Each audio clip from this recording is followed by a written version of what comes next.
We are in day 2 of Vladimir Putin's bloody imperialist invasion of Ukraine. It's a sentence which, as you'll know if you've watched this show in the last 2 weeks, I didn't expect to be saying. I thought Putin was amassing troops as a bargaining tactic and that if he did invade, he would remain in the country's east.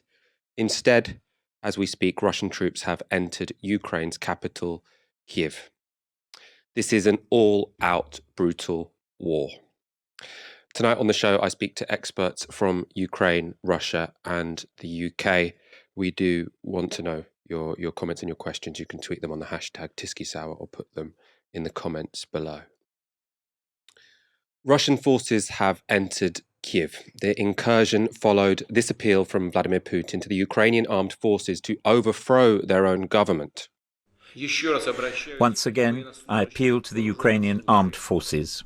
Do not allow the neo-Nazis and Benderites to use your children, your wives, and old people as human shields. Take power into your own hands. Like that, it will be easier for us to come to an agreement than with that gang of druggies and neo-Nazis who have seized Kiev and who are taking the entire Ukrainian people hostage. It's currently being reported there is fighting between Russian and Ukrainian troops in the historic city centre of Kyiv, near to the location of the Ukrainian parliament, as well as the presidential office. This comes after last night when Kiev endured a barrage of missile attacks, and the Ukrainian Interior Ministry shared this footage of, according to them, the downing of a Russian jet over the city.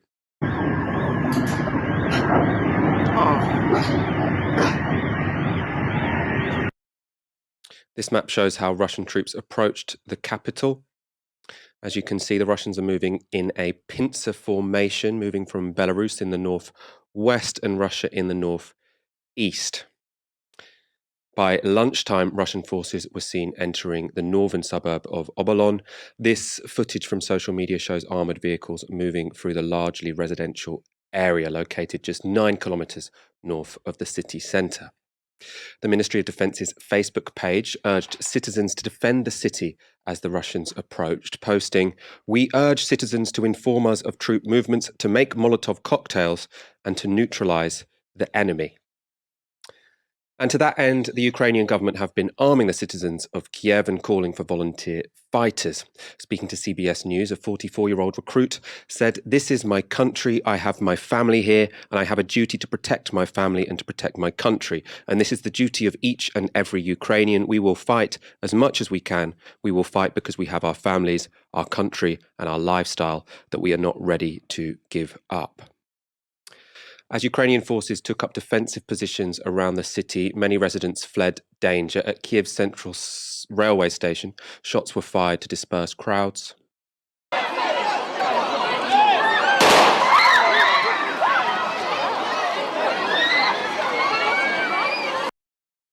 The Guardian have reported that 50,000 Ukrainians have fled the country in the last 48 hours. But speaking last night, President Zelensky vowed to stay in the city.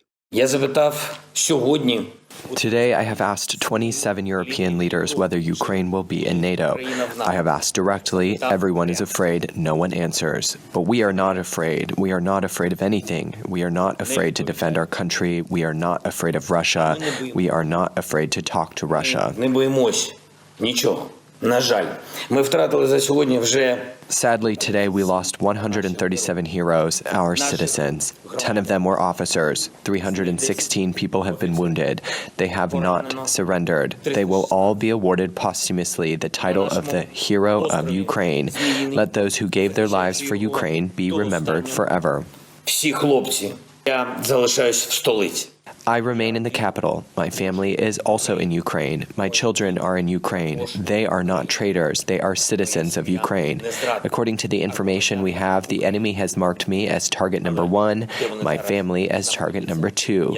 They want to damage Ukraine politically by destroying the head of state. At present, the British Ministry of Defence estimates that 450 Russian soldiers have been killed, while there have been 194 Ukrainian fatalities, including 57 civilians. I'm joined now by Vladimir Ishenko, a Ukrainian sociologist at the Free University of Berlin. Vladimir, thank you so much for joining us this evening. We really do appreciate it. I wanted to start the conversation actually by asking what you're hearing from friends and family in Ukraine at the moment. What I hear from my relatives in Kiev, that many people are leaving, and there are problems to leave the city, huge traffic jams, and also the crowds, the central station that you've shown. But also, I think most people are staying partially because they cannot leave, and they think it would be just dangerous right now, or they believe that the fights would end quite soon, or some part of them are ready to fight in the streets, and the street fight scenario would be, of course, like the horrible for the city.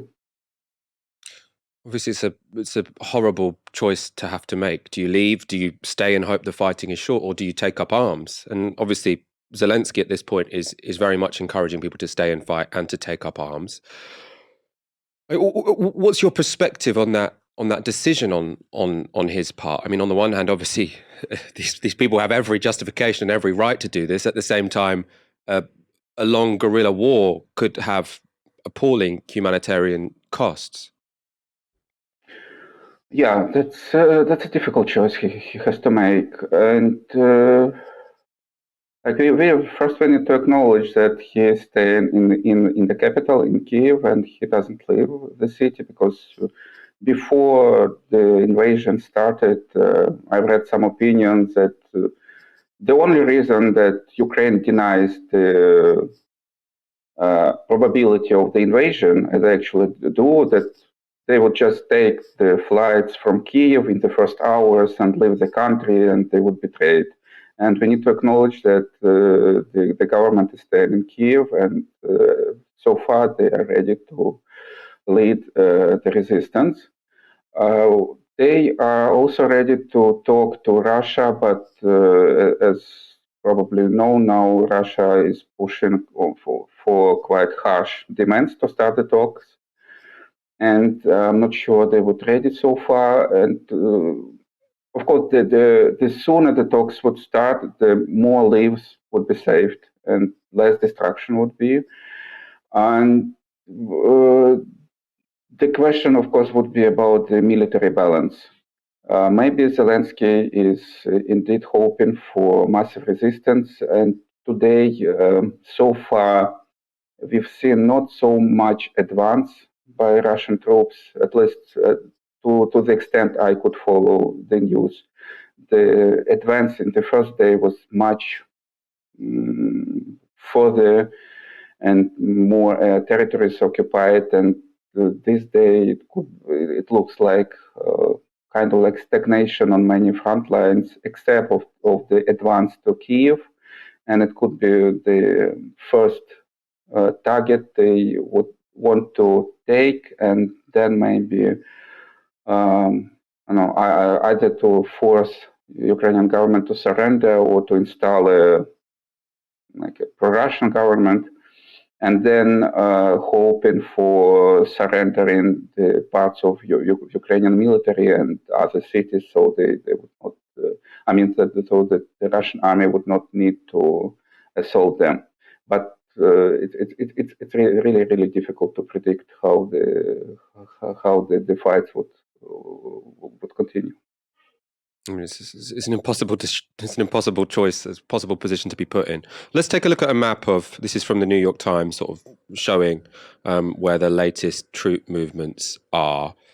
You can see here where they've got those little explosion signs, that's ground fighting or incursion. So all across the eastern border of the country, then also up from Crimea and then on Kiev. And I suppose, looking at that map, are you pretty certain that Putin, and as I said at the beginning of this show, I really didn't expect this to happen. Do you think Putin wants to take the whole of Ukraine before any negotiations will begin? I didn't expect this scenario, and like you, I expected rather different strategy, a gradual destabilization of Ukraine. And this is what Ukrainian intelligence expected, and this is what the Ukrainian government expected. And Putin was able to attack suddenly, despite all these talks about the imminent invasion for several months. He was able to actually to exploit this sudden moment. What he proclaimed at the goals of this, what he called an operation, is demilitarization, which means the destruction of Ukrainian military potential, and that's what they started to do in the first days with attacks on the military objects. But also denazification, and earlier Putin talked about decommunization in the speech on Monday. So he may tell you that the Russian army is not going to occupy Ukraine, but denazification cannot mean anything else as the kind of like regime change, installing a pro-Russian government, and that's what he talked today as well. That this gang of how he called them, like junkies and neo-Nazis should be just removed, and we need Russia needs to talk to the like healthier part of Ukrainian society. And that means that they need to take Kiev, they need to proclaim the new government, and to take control over a significant part of Ukraine. Dehumanization, which he mentioned on Monday, means a partition of Ukraine with all that historical references, saying that Lenin created the modern map of Ukraine, the modern borders of Ukrainian state. And dehumanization means that we are revising this border. So it could be partition, it could be another structure for Ukrainian state, like confederation or federation. We'll see. I presume at some point Putin is hoping that there is at least, some acceptance of whatever plan he has for Ukraine from the Ukrainian people, because otherwise this would just be a forever war. I mean, maybe he's willing to risk that. I imagine he probably is willing to risk that. But do you see any scenario where Putin gets some of what he wants and the Ukrainian population basically accept that? They say, well, this is better than war, so we'll go with what he wants. Can you see any scenario that fits that sort of narrative? One scenario could be massive destruction and continuous immiseration, when the people would just feel that they're not ready for resistance. I actually don't think that in the southeastern Ukraine the armed resistance to Russian army would take a massive scale. In Kiev, it's more possible, but not in the cities like Odessa or Kharkov. But that armed resistance would be sufficient to make the new political regime in a potential pro-Russian Ukraine one of the most repressive in the whole post-Soviet space. And that would lead to unarmed resistance by larger social groups. It is indeed the problem which social group in Ukrainian society could even benefit anything from Russian occupation and from a pro-Russian government. And so this government would not have any legitimacy, any social base of support, and it would be inherently unstable. And furthermore, this instability would diffuse to Russia and Belarus as well, inspiring the local opposition. And of course, the more casualties Russian troops would suffer in Ukraine, the larger would be anti-war protests in Russia. We've seen them yesterday. They were not big, but of course that depends on how large casualties Russian army would suffer in Ukraine. Lots of people are talking about, what demands can people outside of Ukraine make of their governments? Obviously, very specific if you're living in Russia. But for people living elsewhere, what kind of things would you be calling for outside governments to be doing in this situation? We need to call for immediate talks. The sooner the talks starting, the more lives would be saved, the less destruction to Ukrainian cities and Ukrainian industry, Ukrainian economy would be made. That's the first thing, and the whole world need to call Russia to stop military actions and leave Ukrainian territory. That's the first thing to do. The way to force Russia, it's actually, I look very pessimistic on this. Some people call for like switching them off from the SWIFT system, but I actually think they've been preparing to this since 2014. In 2014, when they annexed Crimea and started to support the separatists in Donbass, there have been talks about cutting off SWIFT, and they developed their own system. So I don't think that Russian banks would stop functioning. They've already prepared a solution. What else they can do? We've seen in the United States sanctions that they actually, they sanctioned the two biggest Russian banks, but they specifically allowed energy trade and another list of the most important Russian export. So it's actually this is like business as usual. They proclaim solidarity with Ukraine, but at the same time they're also thinking about the interests of the American and European corporations. And in this situation, it's just a feeling of desperation. Vladimir Shenko, thank you so much for speaking to us this evening, and all our solidarity to you and yours. Thank you. Russia has justified its invasion of their neighbour with wild lies about the Ukrainian government and the Ukrainian people. For example, this was how Foreign Secretary Sergei Lavrov justified attacking Ukraine.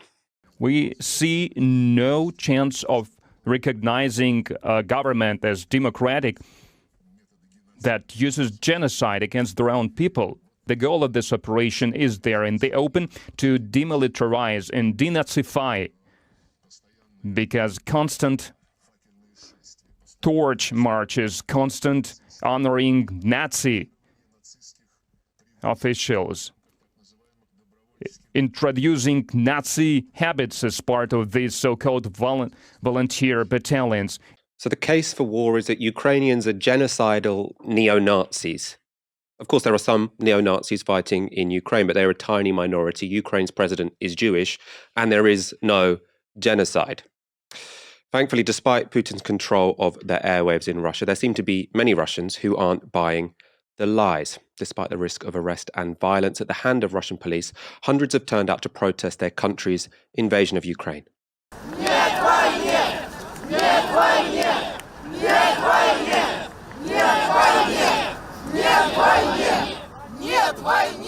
Вследствие того, что я пришел на этот митинг.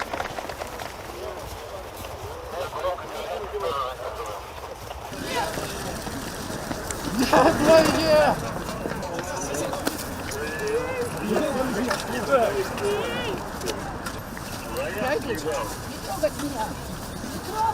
Я пожилой человек!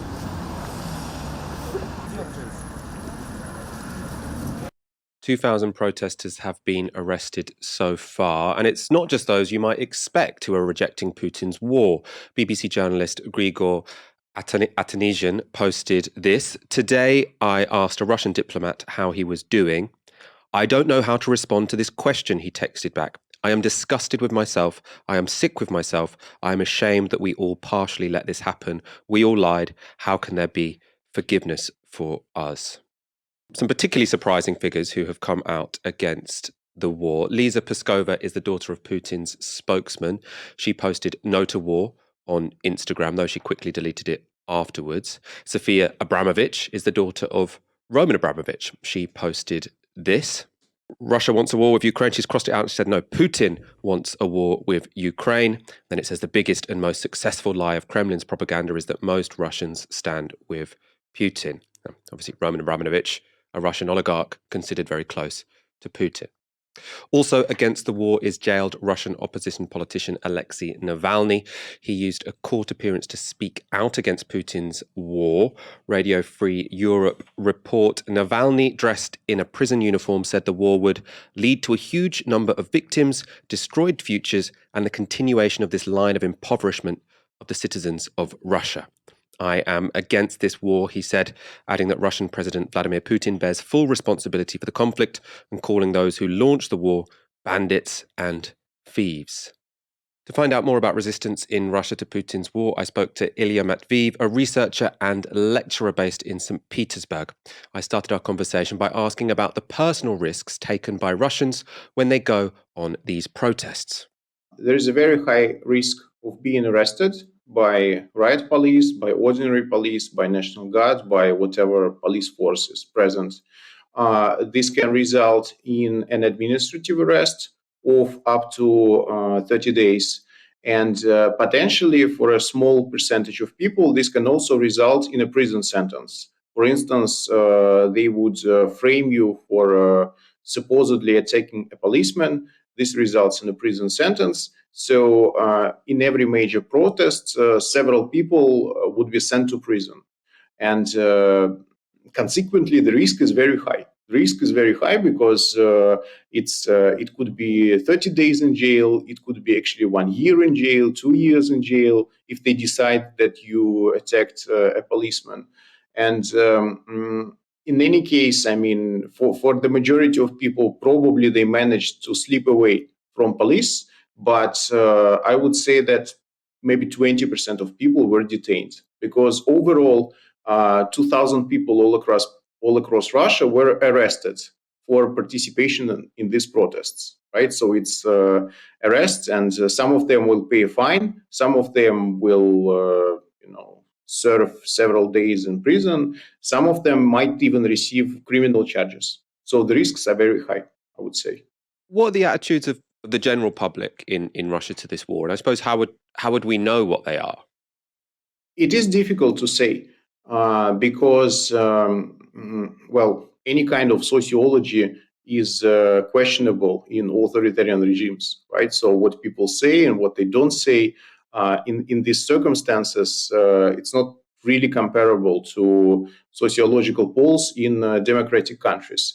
Nevertheless, there was a survey done by Levada Center, which is an independent polling agency. And according to this survey, 45% of people supported recognition of people's republics, and 40% didn't support the recognition of the people's republics. So from this, I see that there is no consensus. There is no broad consensus in Russian society in terms of supporting the war. And this corresponds to my own impression.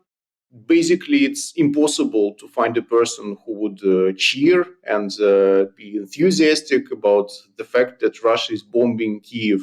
And on the contrary, the amount of people who are demoralized, shocked, devastated, completely opposed to what's going on is, among those who I know, among my circle, it's basically 100%. 100% of people completely reject this war.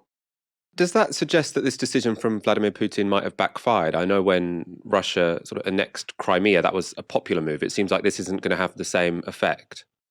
Right. So I believe it's different from Crimea. I think that the same trick cannot work 2 times in exactly the same fashion.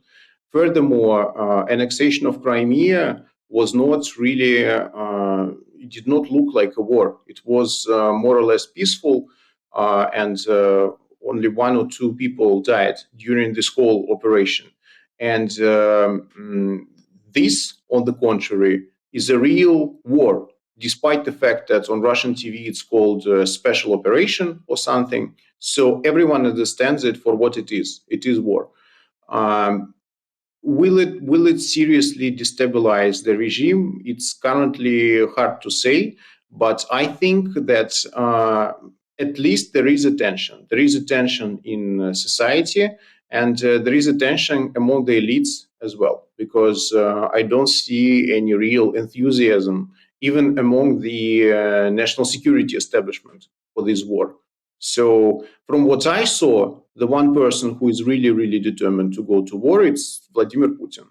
Everyone else, I don't really see a real determination for a war like that.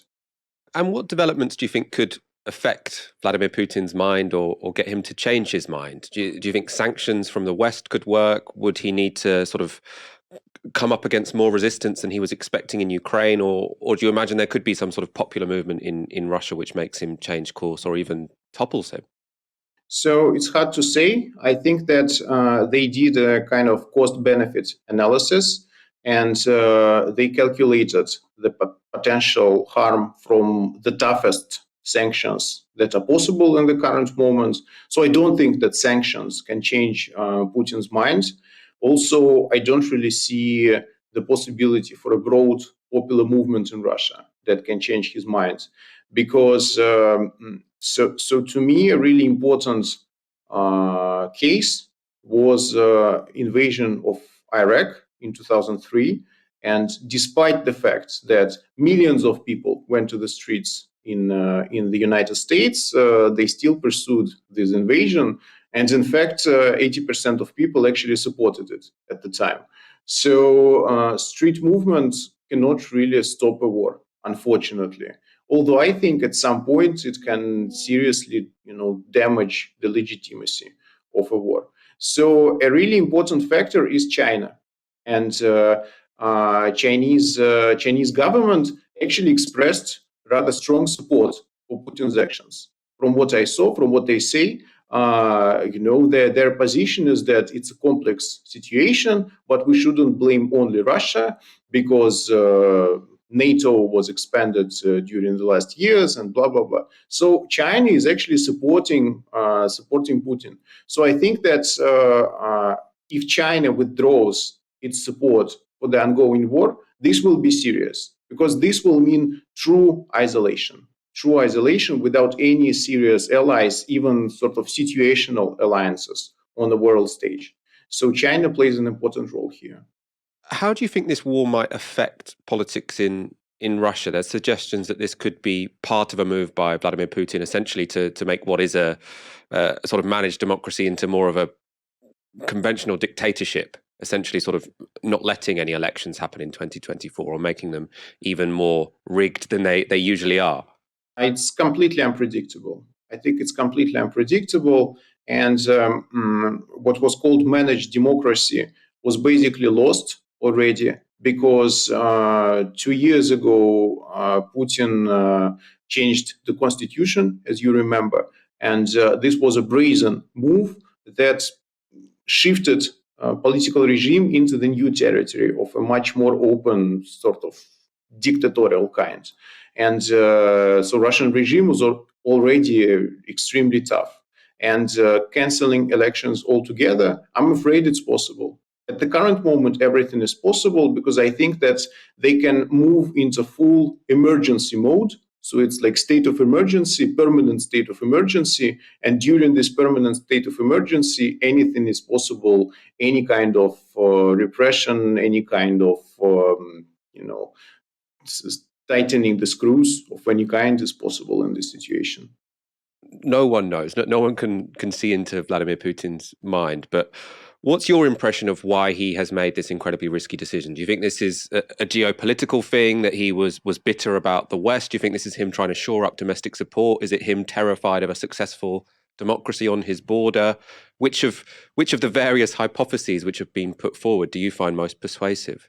Everyone in Russia tries to understand what happened and to understand the reasons, because the feeling that is shared by so many people here is bewilderment. Besides being scared, demoralized, shocked. It's actually everyone is bewildered because how could this happen? And I think that it's not the desire to increase domestic legitimacy because, like I said, I don't see any real positive effect on legitimacy from this war. So it's not just geopolitical grievances. It's not just confrontation with the West. From what I see and from what I understand, listening to Putin's speeches, it is imperialism as an idea and colonialism as an idea. So an actual belief and conviction that Ukraine is not really a country. Ukraine is just territory that is temporarily not under Russian control. That there is a thing which Putin calls historic Russia, which amounts to the Russian Empire before the revolution of 1917. And in the name of this historic Russia, apparently our government is ready to start a war. So this is imperialism as a set of ideas, as a set of convictions. So it's not madness, but it's not just calculation of interests. It's the actual conviction that Russia has the right, to conquer Ukraine because Ukraine is essentially Russia. So to restore this natural order of things in which Ukraine is just a Russian province, basically. So it is a real conviction, a real belief. And I personally did not think that it is present, that it is there. But from Putin's speech, I saw that this is actually what he believes in. And most likely some parts of national security establishment also believes in. So it's imperialism as an idea, as a conviction. That was Ilya Matviv speaking to me from St. Petersburg. I will go to one comment, Just Myrtle. I feel for Ukrainians. Occupation should always be denounced. Palestinians have been enduring such horrors for decades, yet no one is in any rush to help them.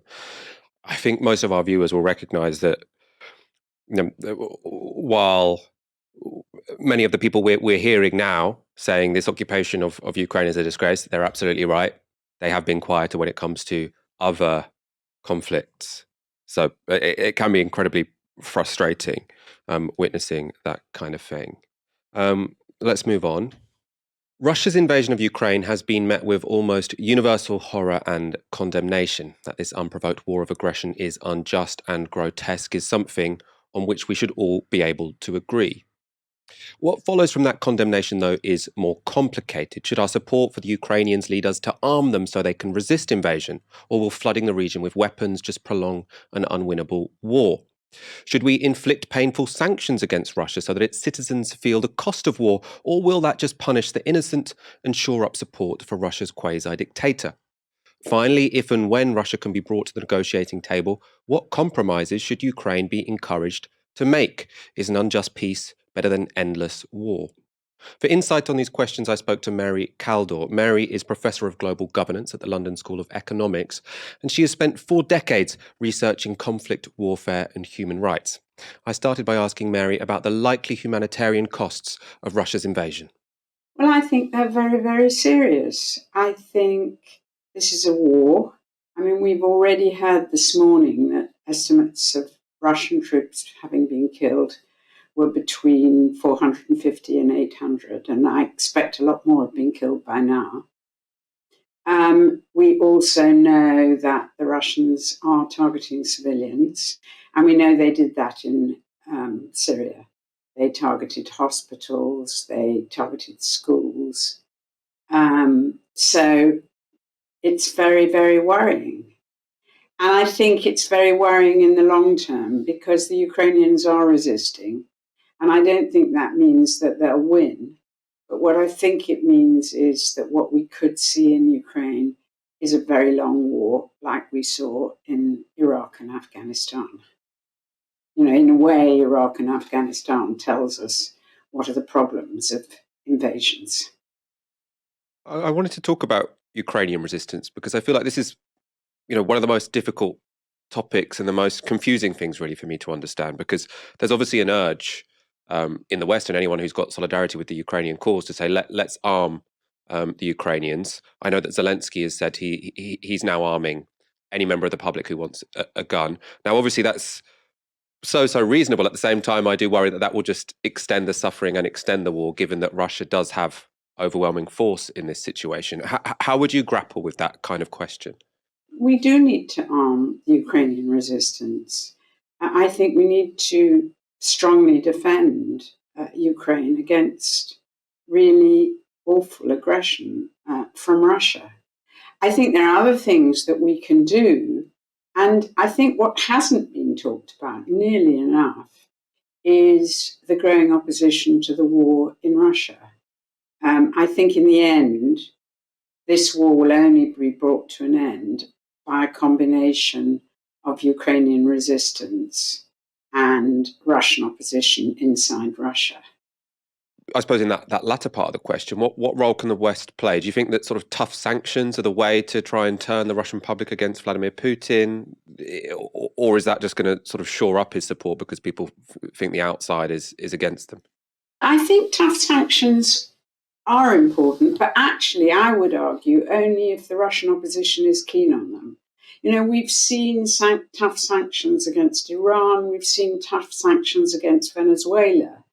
And the people who suffer are the ordinary people, and the elites just use the sanctions to put further blame on the West or whoever it is imposing the sanctions in order to shore up their own positions. And, you know, I think there's obviously a risk that that could happen in Russia. But at the same time, if you talk to the Russian opposition, they say, yes, you should have strong sanctions. And if they control the narrative, then I think strong sanctions would be very important. Most people are agreed some kind of negotiated settlement will ultimately be what we're looking for here because, you know, neither side, well, the Russians potentially could win outright. It doesn't seem like the Ukrainians will. What could a negotiated settlement look like from your perspective? The only negotiated settlement I could imagine would be total surrender. I mean, what the Russians would do is to put a puppet government in Ukraine, but there would be continued resistance. I think, you know, this is Putin's end game. I think, you know, this war is only going to end if there's enough opposition inside Russia. And Ukrainian resistance, Western sanctions, all contribute to that opposition. I suppose a counter to that would say that, you know, Putin has already survived 20 years. People have written him off before. If he is to continue as, no, I don't know this, but if he were to continue as Russian president for the next 5-10 years, does that mean we're looking at a 5 to 10 year war in Ukraine? Is that the most likely outcome for you if Putin isn't toppled? I think that is true. And I think, you know, look at what happened in Iraq and Afghanistan. Those wars haven't even ended. It's true that Western troops have now withdrawn, but the wars have continued. And I think maybe that, you know, everyone is now saying that that Putin was this clever, wily person. He experimented with what he called non-linear war or hybrid war in eastern Ukraine with the aim of destabilizing Ukraine and preventing democracy from developing, preventing the logical outcome of the Maidan protests. And, you know, we all thought it was very unlikely that he would, or a lot of people thought, including me, that it was very unlikely he'd do an outright conventional invasion because we know how difficult conventional invasions are. We knew that he would meet Ukrainian resistance. We know that he will suffer sanctions. And so a lot of people are saying maybe he's mad. And maybe he is. I mean, maybe he's become mad, which then makes the situation much more frightening. I was horrified when he said on television, we're going to see something that history has never seen. Does that mean he wants to use nuclear weapons? I don't know, but it's really frightening. So maybe he has gone mad, but if he hasn't gone mad, I would argue that what his real concern is about is actually not about, I mean, he does talk about reestablishing the old Soviet empire, but his real concern is that, you know, you were seeing the development of a democracy in Ukraine, and that really represents a threat to his position because the Russian people see that too. And I think what he's most frightened about is democratic resistance within Russia.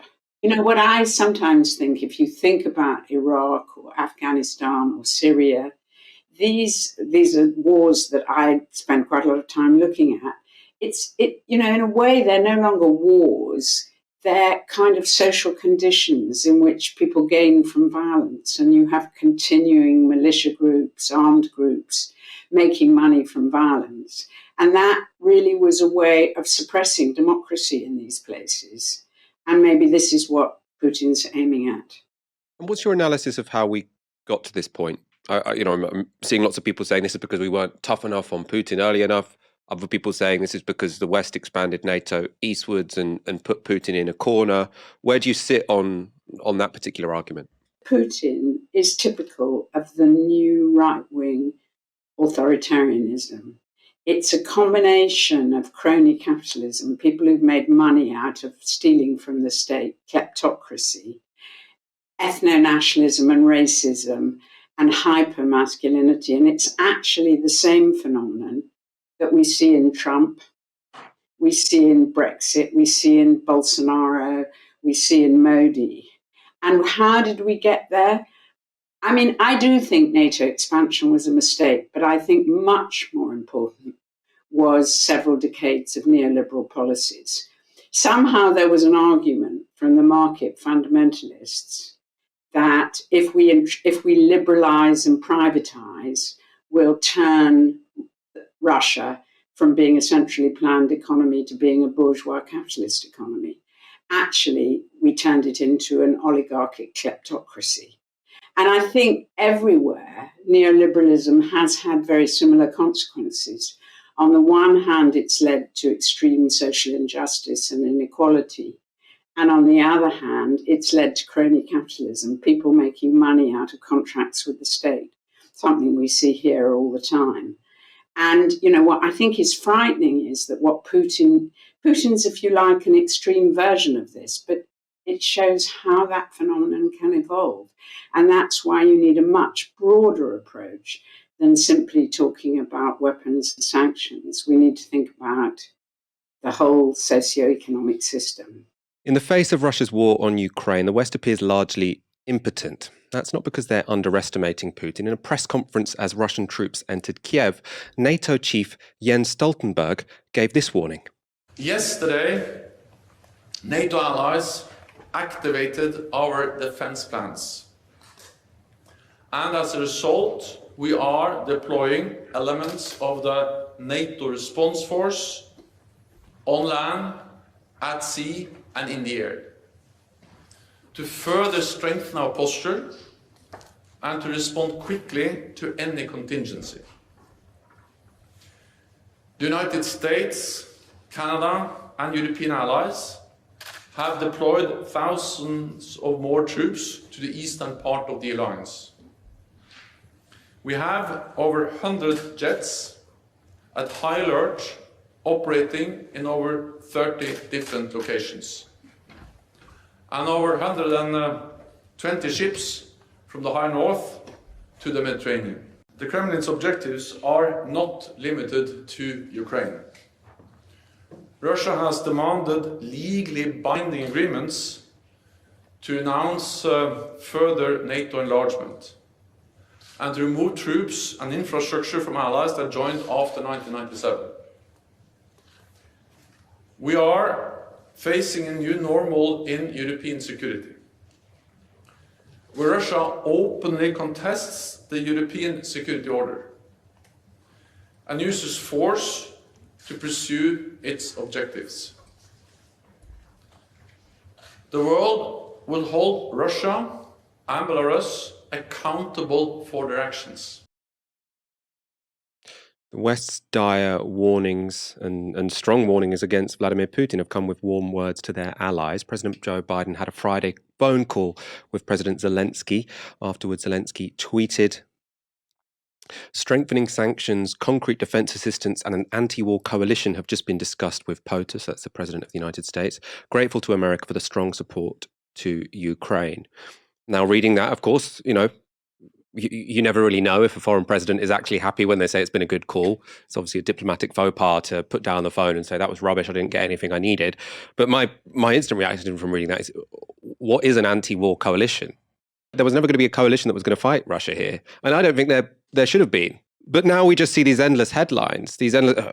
Thousands of troops have moved to Estonia. Thousands of troops have moved from Britain to Eastern Europe. So what? Right? None of them are going to go to Ukraine, which is where they would be needed. Now, as I say, I'm not saying they should go to Ukraine because I think that could risk World War III. But the problem for me is if you have a military organization which talks tougher than it acts, then you encourage a country like Ukraine to not compromise with Russia. Obviously, we're in a completely different situation now. There's not much point in trying to compromise now. Russia is, it's an awful imperialist war.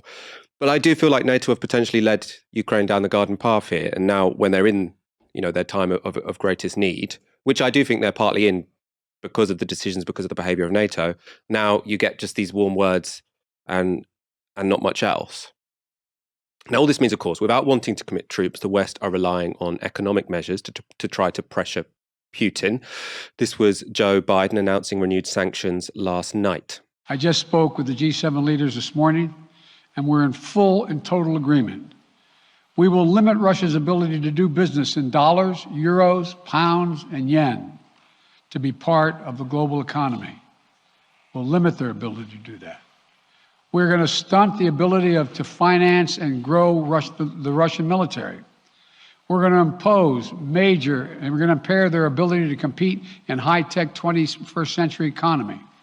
We've already seen the impact of our actions on Russia's currency and the ruble, which early today hit its weakest level ever in history.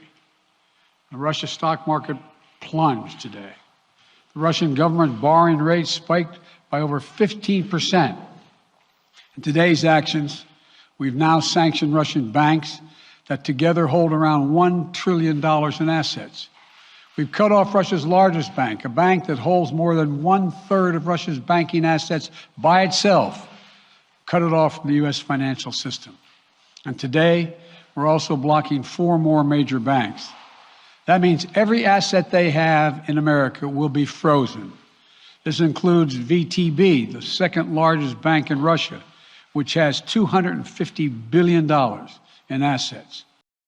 So the sanctions aim to stop Russians doing business with US banks, completely blocking them from access to the United States financial system. Now, this sounds good. Sounds like a big, strong move taken there by Joe Biden, but there is a problem.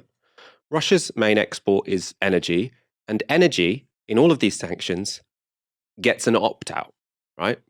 We had an inkling this would happen already. Alberto Nardelli and Arnie Dels reported this in January for Bloomberg.